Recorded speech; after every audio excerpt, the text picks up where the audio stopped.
Saira. Yeah, sorry, I was muted earlier, so I think folks did not hear me. Um, we did our opening prayers, and we're just reviewing the etiquette of making sure that everyone has muted their cell phones. And I think most of the other things we already know. The best practice would be to try and leave our ego outside of this discussion. So it will help us to open our minds and hearts. So. All right, with that, all right, a little review from last session. So last session was first Saturday, so we had about an hour and a half. We finished chapter 4, we listened to chapter 5, we discussed a few takeaways, and then even listened to chapter 6. Today we were supposed to start with discussing chapter 6. I say supposed to because I think we'll go back and listen to chapter 6 before we start the discussion, because I think a lot of you were not there when we actually listened to chapter 6. So just for a review, chapter 4, we actually started talking about Yudhishthira feeling sinful and why doubt arises, and then talked about the nature of mind, which is to waver, and then how to tell if the thought that comes in is divine versus from our own ego. We talked about that. We also talked about how Yudhishthira surrenders to Krishna, and various I guess, various reasons on how to surrender to the Lord, or what is important for us to surrender to the Lord, and then what surrendering does to us. Like it is surrendering surrendering definitely eases our mind, and performing actions without expectation of results helps us to surrender more. And we talked about, and this was with reference to the Bhagavad Gita chapter 2. And then we moved along to chapter 5, where it was just a chapter that described the entire Ashwamedha Yagna, and how people were happy. And I did not have any specific questions or discussion points, but we did have someone bring up that it was worth noting on how Krishna in that chapter actually asked the Pandits to make a decision instead of making the decision for them, and then he follows through the decision. And Shankaranji actually talked about how important it is for us to be open. When we are asking for someone else to decide for us, we should let them go through with their plan instead of trying to then influence their thoughts with our input. So I think that was one thing that Shankaranji they really iterated, and I think that went on to a great discussion of how decisions are taken by the authority and what happens in today's world. And then we moved on to chapter 6, where we listened to the chapter, and a few, though I didn't have direct discussion questions from the chapter, I thought I'll get to that when we continue our discussion and on renunciation. Chapter 6 is basically Vidura's renunciation, and the point that was noted in chapter 6 was how Yudhishthira is caring for Dhritarashtra even after all of Dhritarashtra's actions. So with that, I think we can move along. So before I move along, are there any questions or further discussion topics that anyone wants to bring up? Yeah. All right. So we will now talk about chapter 6. Bhagavatha Vahini. Okay. Chapter 6. Okay. We are going to start listening to the chapter, and I just want to make sure we are at. Can we increase the volume on the TV? Can we increase the TV volume a little bit, please?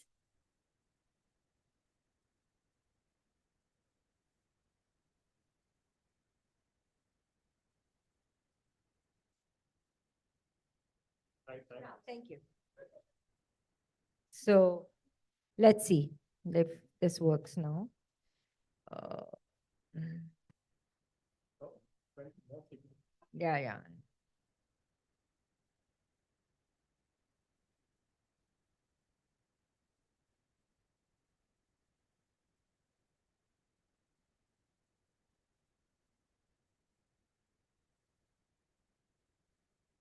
All right.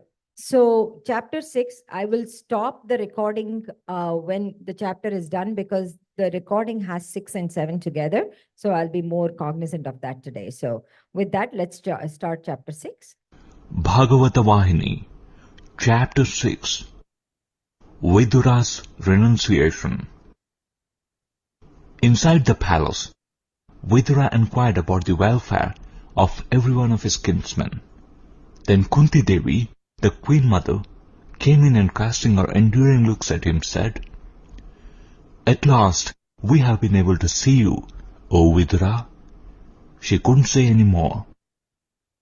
After some time, she resumed, "How could you stay away so long, ignoring the very children whom you reared with so much love, and myself and others who revere you so much? It is through your grace that my children are today rulers of this land. Where would be they today if we had not saved them on many a critical occasion? We were the target for many a disaster, but the greatest one was your being away from us. That affected us most. Even the hope of seeing you again was extinguished in us. Now our hearts have sprouted again. Aspirations scattered by despair have come together. Today our joy has attained fullness. Oh, what a happy day!" Kunti sat for a while, wiping her tears. Vidura held her hands, but couldn't resist his own tears.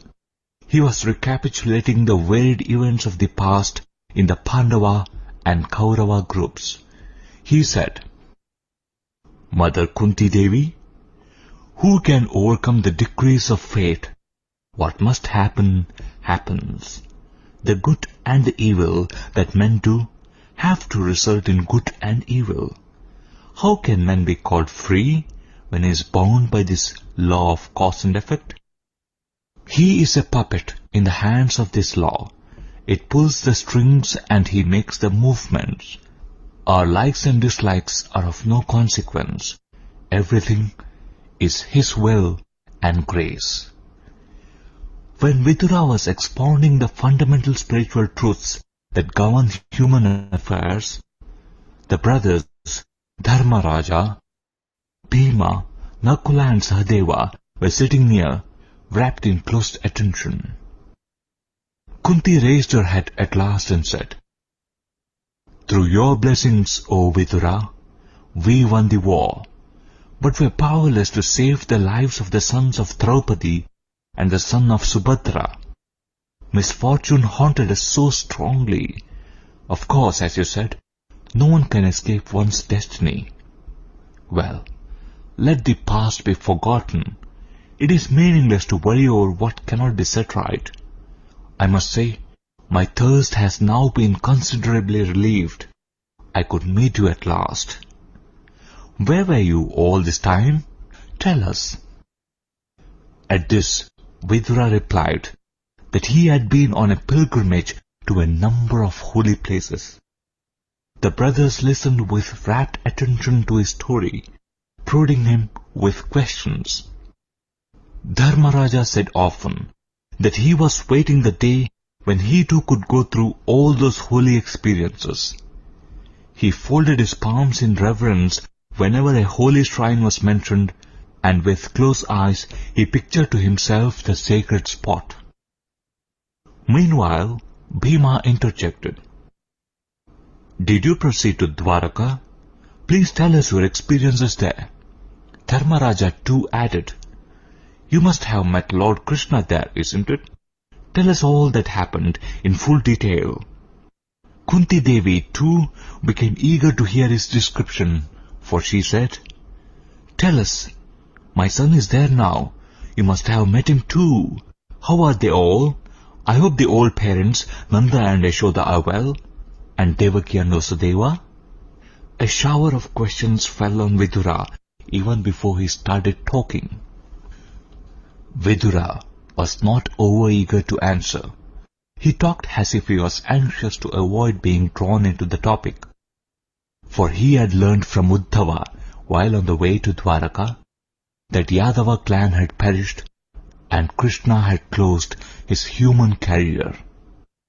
He had no desire to plunge the Pandavas into grief when they were elated at meeting him after a long time.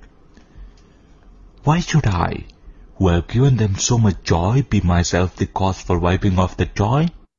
He argued. They are sure to know about it from Arjuna, who will be returning from Dwarka with the sorrowful news.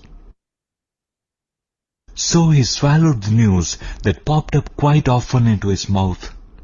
He satisfied himself and them by describing the glory of Krishna. He said, I did not like to visit kith and kin with these ascetic robes on, so I did not meet any of the Yadava leaders or Nanda, Yashoda and others. And he kept quiet. He did not dilate further on Dwaraka and his own pilgrimage. I came to you because I heard that you have won the war and are peacefully engaged at last in ruling over the kingdom which was rightfully yours. I felt drawn towards these children whom I had fostered from a tender age. It was affection towards them that drew me here. Among my kith and kin, I was tempted to visit only you. I did not desire to meet any others. He said, and turned towards the Vedantic teachings which he wanted to impart. When the conversation ended, Dharmaraja prayed that Vidura might take residence at the quarters specially arranged for him, and himself accompanied him to the mansion. There, he appointed certain persons to serve Vidura and requested him to take rest at that place. Vidura didn't relish the idea of spending his time in that seat of luxury, but he entered the mansion not to displease Dharmaraja. He lay on his bed, reviving the past. He sighed when he realized that the stratagems which the blind Dhritarashtra, his own brother, employed to destroy the Pandavas, the children of his own brother Pandu, recoiled on him and caused the destruction of his own clan. He admired Dharmaraja for the magnanimity he was showing towards Dhritarashtra, in spite of the fact that he had tortured the Pandavas in various ways. Dharmaraja was revering him with great faith and devotion and attending to his comforts. He felt the utmost disgust when he recapitulated the wickedness of Dhritarashtra's heart. He was ashamed that the old man was coolly wallowing in the luxury of the palace, instead of cultivating detachment from the flimsy pleasures of the senses and attempting to realize the goal of human life, namely liberation from the cycle of birth and death. He experienced uncontrollable agony that his brother was wasting the few remaining years of life on earth. His yogic vision told him that the Pandavas too will soon disappear, that the same Krishna who guarded them here will look after their best interest in the hereafter too. But he surmised that the blind king will suffer more after the departure of the Pandavas. He therefore resolved to send that unfortunate brother out into pilgrimage and the ultimate realization of his destiny. He did not want any delay to intervene, so he slipped out in the darkness without being noticed by anyone and walked straight into the residence of Dhritarashtra. Okay, I stopped it there because the audio will keep going, but that is the end of chapter 6, where Vidura leaves this residence to walk to Dhritarashtra's to see Dhritarashtra, and the next chapter actually talks about his conversation with Dhritarashtra. And so from this chapter, I really did not have any takeaways specifically. Of course, Umaji had brought up how Dhritarashtra was being looked after by Yudhishthira and how great that is, just with the way Dhritarashtra had taught or acted with them, and with all of the past history, he still took care of that. So I think that is a great point to note on how one can care for people without judging them for their past actions. That's what we talked about last time. And my plan today was, I mean, we can first see if there is any other discussion points for this chapter. But my thought was to kind of start with renunciation on Swami, because this whole chapter is Vidura's renunciation. So I just thought we should put the word renunciation into the right perspective in today's world. Vidura, of course, he renounced the world and worldly things. But Swami doesn't ask us to renounce the world. And I thought that is a good, I think, his talk really has a lot of important points that I think we should all be focused on for renunciation. And so I just thought we'll talk about that. But before then, if there is anything people want to add, that will be, we can discuss that.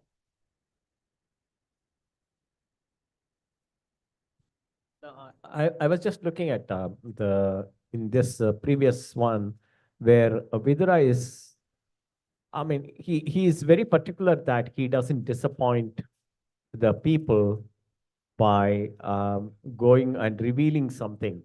So even though, see, that Swami always says that speak the truth, but what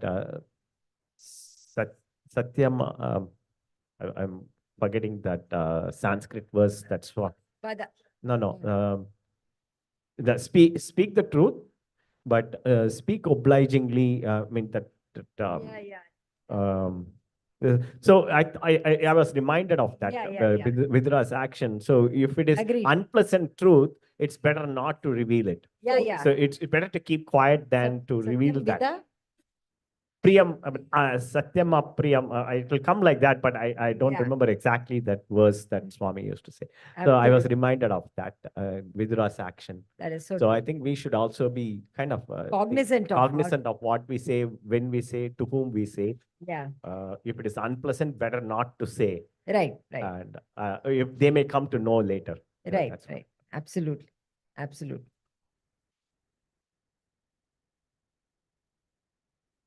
Anyone else?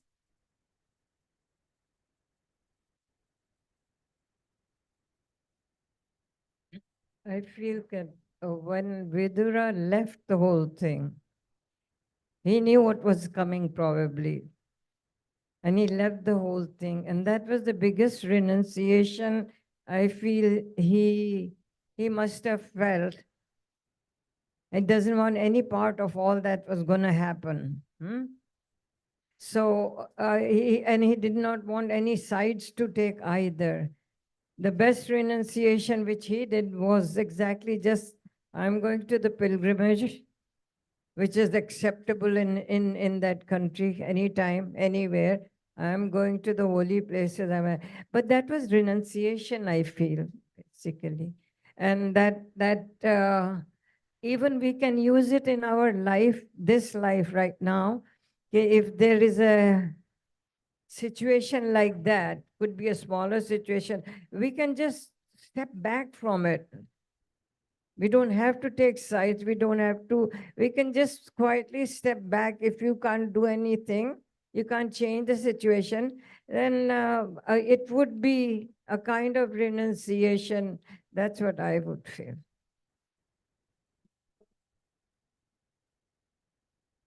So, yeah, I agree with Asha ji. Vidura was actually the minister, right, for the Kauravas. So he's probably seeing that the war is unfair. He actually counsels Dhritarashtra and all of them to not to go to war, because it's a wrong thing to do, to give the kingdom to them. But they don't listen. In fact, Duryodhana finds a time when Vidura is not there to convince his father to agree to the war. That's the story behind. So it happens when in Vidura's absence, because Vidura has always been a wise guy, right? He's a son of Vedavyas. But anyway, so for him, I think in that situation, it makes sense to step back from the whole war and just, so our situations are different, like you said, right? In our lives, can we really truly renunciate and go to the forest? That's what Baba says, don't do that. Be in this life, and better to do what Asha ji said is just step back and not get too involved in it if you feel something's, not going your way or whatever. I think that's Sorry, I'm missing the context. This is based on Parikshit, this one, or is he recalling what happened? I missed the No, no. two chapters. No, we just so initially when you left, we were talking about we were on chapter 4, Correct. where we talked about Vidura, Yudhishthira's, Correct. feeling sinful. Correct. The next chapter 5, was the conclusion of that. He says, I want to do 3 Ashwamedha yagnas. And chapter 5 was about Krishna agreeing to that Ashwamedha yagna. And then the process of the Ashwamedha, are they going to do it 3 different ones, or they're going to say the each mantra 3 times? So that was decided that they'll say each mantra 3 times. And so that process was set. Then the other one, and then we are talking about, and during that chapter, in chapter 5, Swami says, after this Ashwamedha Yagna is done, and Arjuna goes to drop off Krishna to Dwaraka, Vidura enters Hastinapura, like he's visiting. So that's where it came to Vidura. That's all. So that's why we are focused on Vidura right now. And I think Swami wants us to focus on the conversation between Vidura and Dhritarashtra, which is the next chapter. But I think he's just building the context here. So with that, I think we can. Yes, So go ahead. there is a gap between chapter 4 and 5 and then 6. There's a big gap of time era also. Because now at this stage, Krishna has left for his heavenly abode and Dwarka. Yeah, so there's a big gap in that. So we need to understand that Vidur ji left the court just before the Draupadi, just before Draupadi's Vastara. So that is the best niti he showed. Bhishma Pitama did not leave the court. So that was considered as a big sin. He was the biggest knower of dharma. If he cannot support or reject, he could have left it. So that was considered one of the sins which he had to pay for when he was lying on for 18 days. So if we cannot say this is wrong, loud and clear, when you know from inside it's wrong, you can leave it also. That's the niti Vidurji had tried to show. He left just before at that time. And he did not return till the war is over and all that. So if you cannot decide or say when you know that since he was a kind of tied to the throne, he wanted to serve the throne. That was a pledge he took. So that does not mean he could not have left the court if he could not stop Duryodhan. So that's a part of Vidur Niti actually.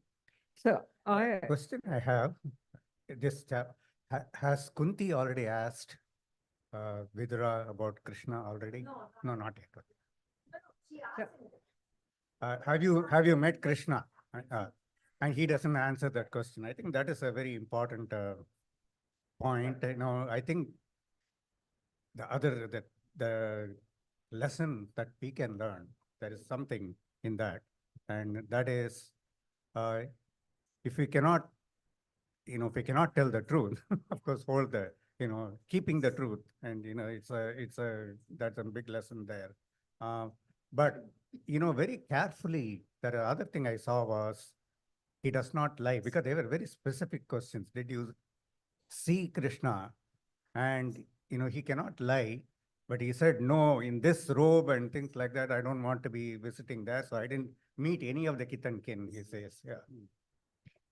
I feel that Vidura's renunciation was out of sheer love and compassion and caring. It wasn't, I don't care, do what you want, you are dead or die, I don't care. That was not his attitude.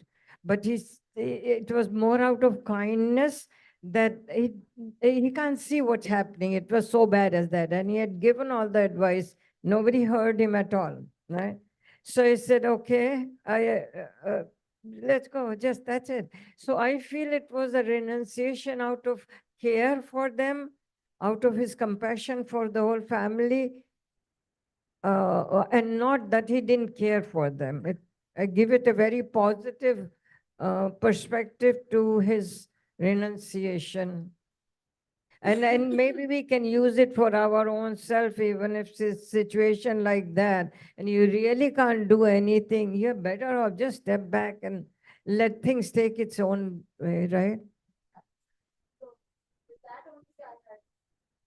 With that in mind only, I want to move on to Swami's discourse on renunciation, because in today's world, what we are trying to learn is a little different from what we are reading the word renunciation at, I mean, Vidura's perspective. So with that, is Om around? Om, can you please read this first slide, if you don't mind?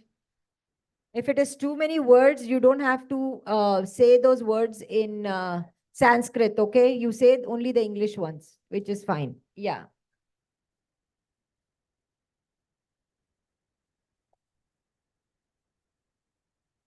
Um, Tyaga is a vital aspect of human life.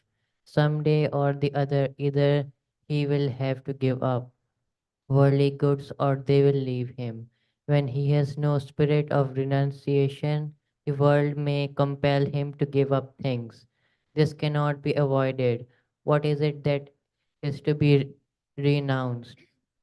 Are the external objects like houses and vehicles what should be given up, or is one to give up kith and kin or one's possessions? No, these things can be renounced easily. With some determination, all these can be given up. But this is not real sacrifice. It can be a bhoga, form of enjoyment, or a roga, a kind of disease. The real renunciation which one has to make is the giving up of the evil qualities of karma, kama, desire, krodha, anger, and lobha, greed. Kama, Don't worry about that. Read the one in the desire is the destroyer of action. Anger is the destroyer of wisdom. Greed is the destroyer of devotion. Kama, desire, sullies actions at their very roots. Desire deprives one of the powers to discriminate between right and wrong action. One loses the capacity to judge the consequences of one's actions. Hence, the Upanishads declared, first of all, offer your obeisance to karma, personified as a deity. As salutations to that action. This means that before you do something, anything, offer your homage to that action. A prayer should be offered to karma. Whatever I do, let if be helpful to others, let it not be harmful to anyone. Make my action sacred in this way. Okay, thank you, Om. So yeah, this is just the first part of Swami's discourse, and I thought this is very potent, and of course Kaya Navacha. That's, I think that's the true translation of Kaya Navacha Manasendriyarva. Whatever I do, let it be helpful to others, right? Yeah, yeah. So so with that, the first, I mean, what comes to your mind? But for me, it was about how does desire deprive our powers to discriminate between right and wrong? It, what is the impact of that desire on our actions?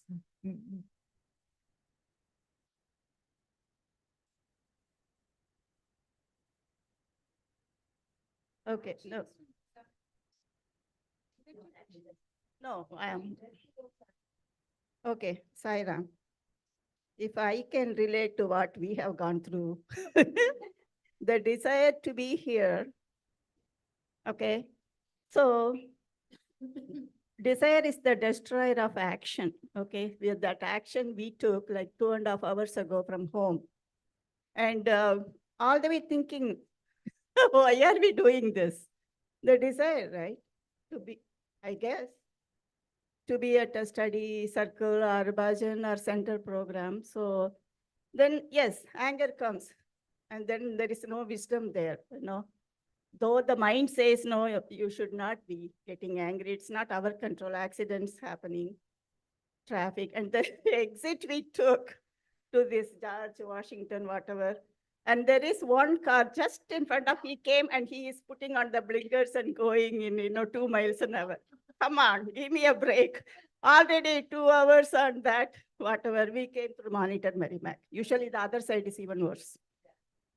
So all this happen, all the desire, why is it a wrong desire? No. But then the anger comes. Why is it coming? Because we are helpless, we are stuck in the traffic. So again, the root cause is the desire to be here. And then the greed part, I don't know. Greed could be for having a cup of tea or meal or whatever it is, or to be with people. So all this, it happens in everyday life. So how do we go from there, right? So I know Shobha just said that all action, yeah. I think you should interpret everything in a context. Action doesn't mean every action here. What he means is desire, desire is the destroyer of wrong desire or, right action. So desire will destroy the right action sometimes. This is the right thing, but sometimes you want your desire to do something else. The right thing is to sit here and spend some time with God, and the wrong thing will be choosing some party over this. That's where the desire can destroy the right action. I think that's what it means, honestly. I don't know what others think. I feel if the main trouble is me, my mind, the 3 words. If our actions are all based on me, my mind, I is mine. So then where is the renunciation would suffer, I would say. If I I look at everything from me, my mind, I want it, it's mine, and nothing to do with the other person. You're not oriented with the other person, but just me. So then where is the renunciation? There cannot be any renunciation if this me, my mind is so strong. You just can't renounce. Even little things you cannot. You hang on to the little thing. It's mine.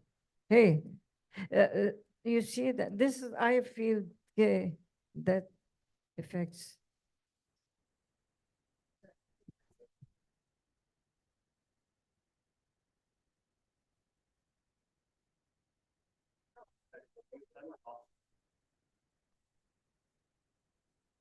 So they have mentioned Kama, Krodha, and Lobha, the 3 evil qualities.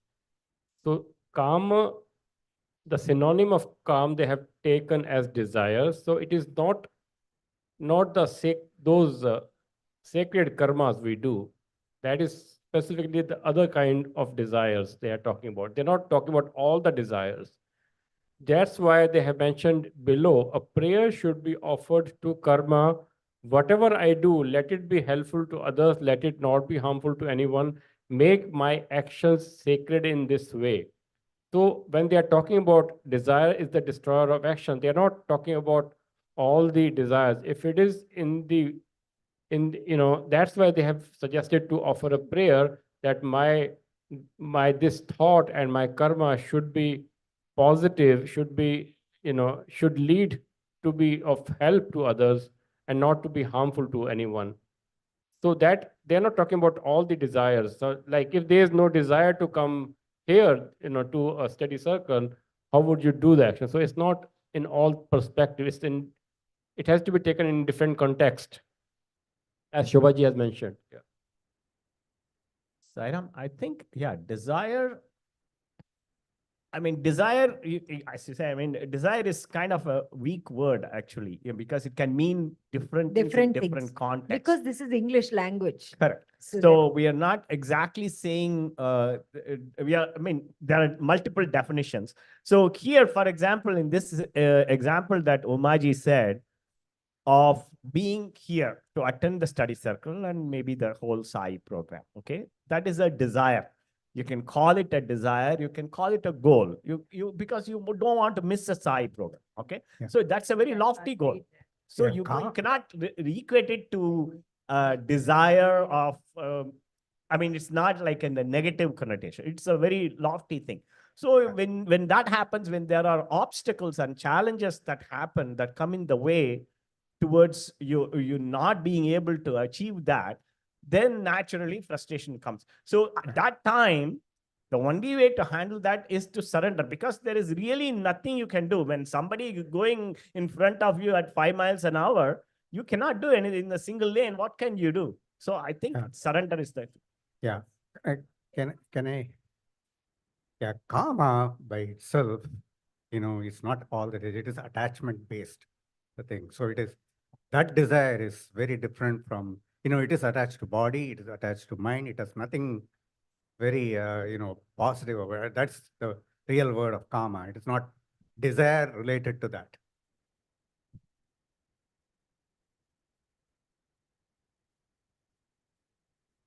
I heard a story. It's like a parable. Hmm? So just like Jesus used to tell story, these parables, the Baba does it too. And the net result of that story, because I can't tell, it's a little longer, a take time. But the net result, what the person told, who told the story was, if you if you see if you see something, and you go and convey that story to another person with the intention of enjoying the fun in it, even though it might hurt. But what happened? But I'm the big one. I know everything. I'll tell you. I'm going to tell you the whole story. But the thing is, my desire, my what you call intention was not quite correct. I went and told her the story of this from there to there, but I got the fun out of it. Okay. I'm very good, I have graduated. That's just conveyed it. What is saying that thing which you do, that is the one that brings you the wrong karmas on you. Wrong. When you hear the story, you'll understand what I'm saying, but I'm not telling the story. But if what I learned from that, if I do something to and convey the situation to somebody else, it might be right even. But I was doing it to enjoy that I am great, and I'm so happy doing it. Wrong, and that he said brings the bad karma to you. You may not have done anything, but you have, with this little thing, how you reacted to somebody else's thingy, and you went and conveyed it there. Why did you do that? Not to hurt, but I got the fun out of it. I'm great. That thing, it says, created the karma, and you are going to be burdened with that effect of that karma. It's a long story. Maybe someday I'll convey it, And it made a lot of sense to me. So then I think we should talk about desire. Define desire. So not like you just said that something is a goal versus a desire then. Like for responding to Umaji's comment, right? So what I guess what kind of action is it that I thought all actions have desire in them, but maybe I'm wrong. I don't know. See, the way I understand,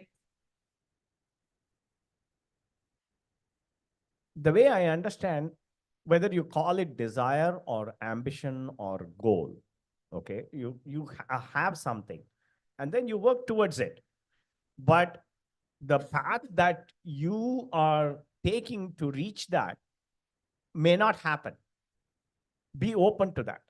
For example, when Shankaran and Uma left home, they would have wanted to be here at 4 o'clock, maybe. Okay, 3:54, they wanted to be here.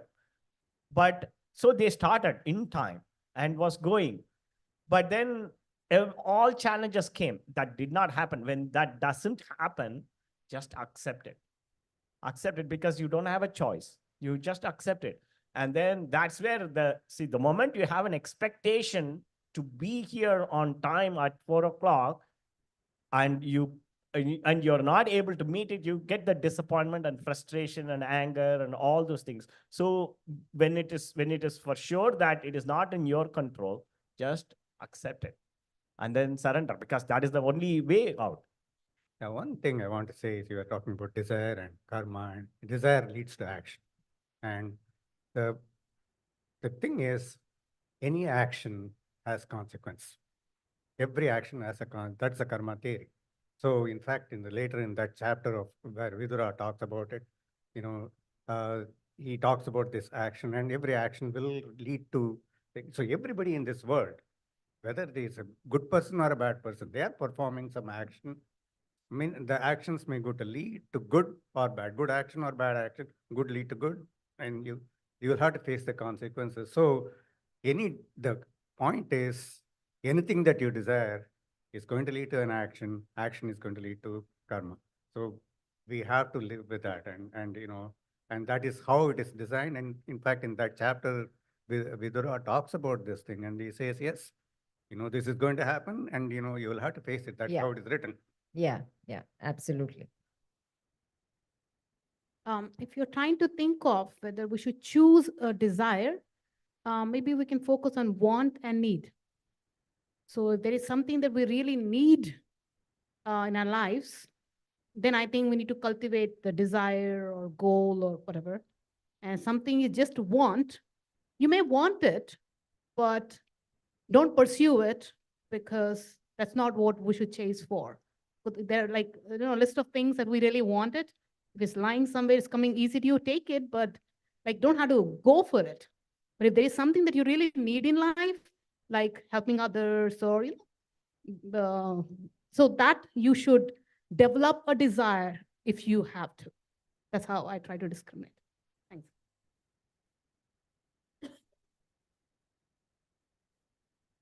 Yeah. So she's saying focus on what you need versus all your wants. Desire something, yes. Desire something that we need in our lives. Yeah. And it's not something that we only want it and we don't really need it. Yeah. See, what happens is, initially it becomes a want, and as time goes by, it becomes a need.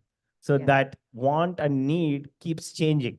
I agree. In life. I was just going to say that because I It thought can about happen. the TV So we had example. to constantly be analyzing whether it is really a need, because what is a want at some, what is a need?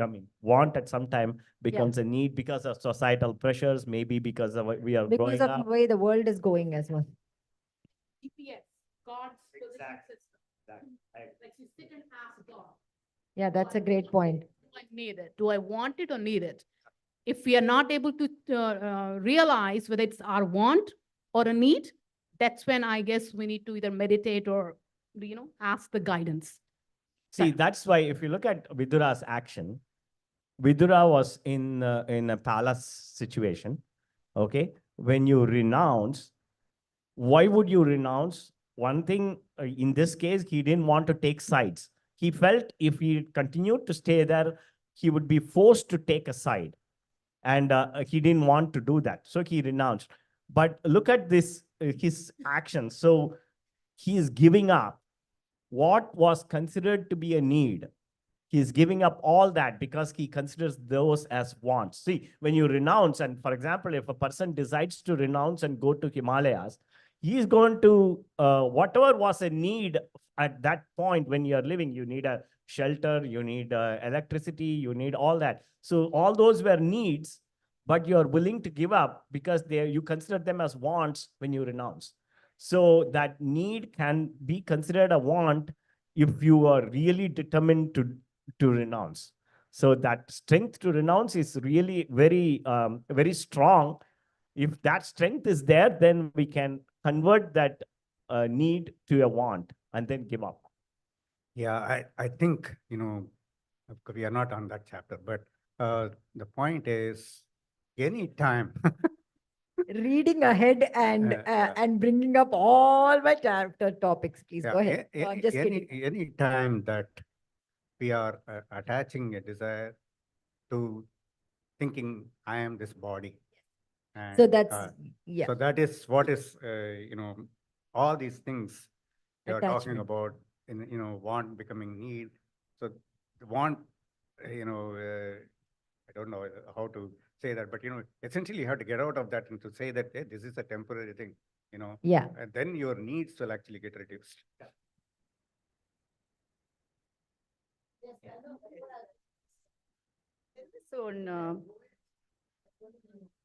There is one story that this man, he is very sick, and then God appears and asks what you want. He says, I have family.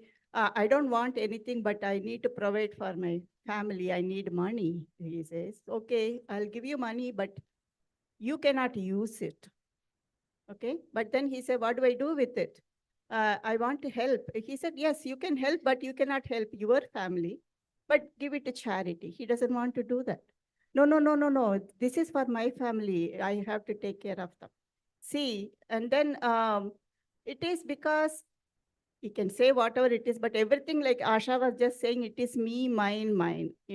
Most of the things, what we do in life is revolving around us only, So that is where we have to see how I can go outside this and look outside, do good actions. When we talk about desire and action, that can lead us to, detachment, what we are going to talk about, right?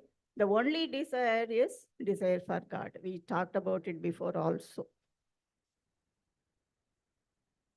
We do things for ourselves because don't they say that you should put your oxygen mask on yourself before you put on others? We put the whole tank on ourselves, No, no, no, no, no, no, no. No. We want not just one, but million things. So, no, just for argument, yes. But yeah, see, we have a saying in Tamil also or other language, you donate after tanakku pranda danam. Danam is you take care of yourself and then give excess. But here, no. Now we want so many things in life. Yeah. So many. See, I think there is a stage for everything, right? As a kid, it's not, in this age, it's easy to talk about these things. It's easy to minimize your needs to wants, and then slowly, I think we are better than teenagers. Yeah, no, I'm saying the stages of life, as a kid, teenager, youth, we are nowhere like that. We are seeing that. We turn back and look at our kids, right? What they think is a need, that social media, that Instagram. We don't feel the same thing about being on Instagram all the time. We can let go of it. They can, because that's the phase they're in. So that's why the pilgrimages, the renunciations, they come in the later part of life. It's easier because you've enjoyed all that. Those are trivial. Those are not that great. I mean, I know there's exceptions to everything, but the majority, the truth is, as you're getting older, you get more, ready to renounce because you've seen all that, how trivial those are, how momentary those are. For you to realize something is momentary, you will only realize in hindsight. You never realize at the moment as it is happening. Only when it's past, you'll see, oh, that was just for a second, but I'm just saying. So it's easy as in this age group or older age groups to say renounce and do it, but it's a good thing to be aware of and cognizant of. I think we talked about limiting your desire, having a ceiling. We had this talk multiple times already in our study circle. It's nice for when you're young to be aware of it, but it may not be possible all the time. We do have to live the life. We do have jobs. We do have ambitions. We do have whatever we're building for. As long as it's in the righteous path and you're not like super attached to them and disappointed, angry from not getting, like we said, right? You're okay. And once we get to a certain stage, then yeah, we'll be ready to say, oh, okay, now I have less and less and less that I want. See, we can't renounce, give up something we don't have it. I'm going to renounce $1 million. I don't have it. I don't have $1 million. So how can I renounce, right? So when you say in life, we experience, I want this and I want that and all that. And I experienced, okay? I experienced. Now I have the experience and now I'm at a point that I can, if I say I will renounce, say if I had $1 million, Today, if I had it and I really give it up, then I say, yeah, I've renounced it. But I don't have $1 million, but I will renounce it. I'll renounce it. What's the big idea? It doesn't make any sense. So, as Sho is saying, we have to go through in life, and we always do all kinds of things with it. We learn what what we can renounce, the value of renouncing. Same like $1 million. There are many other things in life that if you have experienced, they say, I'm going to renounce this. I don't want it. Or so basically, going back to, I feel, okay, you have to have experienced whatever that life was. Then only you can say you can relax. Otherwise, you'll be. I'll always renounce $1 million anytime you say I'll renounce. I don't have it. Yeah, so one thing that comes to my mind, uh, when you talk about, there are few people. Sarva Priyananda is one of them. Then, Swami Vivekananda was another one. There are very few people who come to this world, right from Sujata's father was another one. Yeah. At very young age, they said, this is not what I want. I don't want any of this luxury. I want to give up all this and I want to go to the Himalayas. That's what they give up everything that is attachment. So from some time, they for them the experience was not there. I mean, they didn't want the experience in the first place. So there are others like me who, at one time I was a smoker, and then I gave up smoking, and now I'm on the other side. Say why it's such a bad thing. Now I'm ready to talk about million ways, and so if you have not experienced something, it's very easy. Like Ashaji said, it's very easy to talk about how bad it is.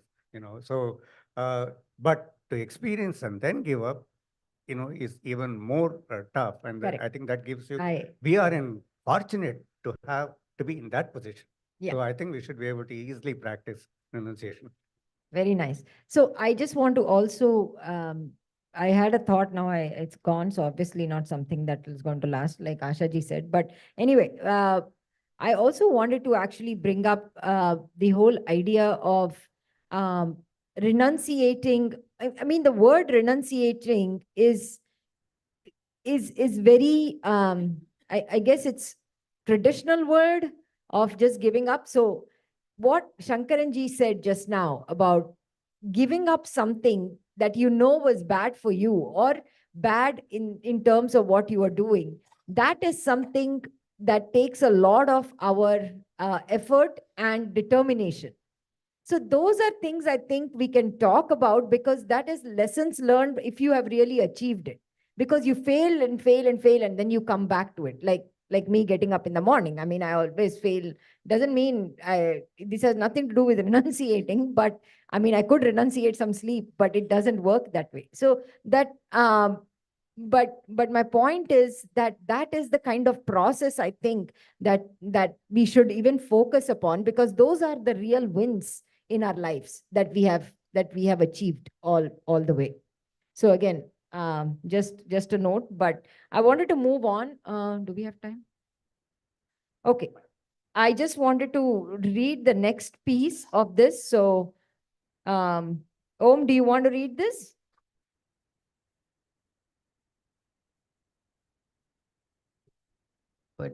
But men today embark on actions in the expectation of what they can get from society and not what they can offer it. This is not the right attitude. Each one should ask himself, what is what is it that a society can receive from me? What good can it get from me? Actions should be undertaken with this high-minded attitude. Desire makes one incapable of entertaining such a large-hearted view, with the result that all our actions get fainted in one way or other. Thus turns the man away from following a sacred path in his actions. Hence, the pronouncement desire is destructive of right action. Anger makes a man insane. Then comes krodha, anger. Anger makes a man insane. It causes loss of wealth, undermines one's reputations, alienates one from his fellowness and leads to the loss of everything. The angry man cannot succeed in any endeavor. He will encounter endless troubles. Doing sinful deeds, he is despised by the world. Anger deprives a man of his wisdom. He loses his worldly knowledge, his sense of discrimination, his his powers of judgment, and even the knowledge gained from past experience. Anger is fraught with such dangerous potential. The third vice is lobha, greed. Whatever he may earn, whatever he may achieve, the greedy man is incapable of renouncing anything. Such a one is ready to receive anything from anyone but is not willing to part with anything. Greed breeds the attitude in which one says, "What will you give me if I come to your house? What will you bring from me when you come to my house?" Greed promotes this kind of insatiable attitude for possessions. You have to give up an evil tendency of this kind. Thank you. So Swami goes on to just talk about each of, I think each of those attitudes that he talked about, desire, kama, krodha, and lobha. I think he has explained that piece. So I think we can continue the discussion on this next week. But I also wanted to actually point out that, just we talked about age being a factor of being able to easily, or at least have that thought come easily to us than a teenager. But sometimes I don't know if really age helps in all matters. I agree that this is all, yeah, exception. Yeah. Then. Age doesn't mean automatically renunciation comes, but we need to work at it, basically. Yeah. So with that, we will. I just thought we should talk about what does Swami say one must renunciate. What does renunciation mean in today's world? Because we obviously cannot give up things. And some of the things that come to my mind are, for example, social media. Yeah, I agree that it is bad, but it is a means of communication, even for Sai activities worldwide. If my social media is filled with Sai activities worldwide. Again, is that bad? No, that's what I like to listen to, and I have that option to do it. So with that, I think we have to end today because I think it's 6 o'clock. But we will continue the discussion, and I think this is where I think we should focus on for renunciation for this one.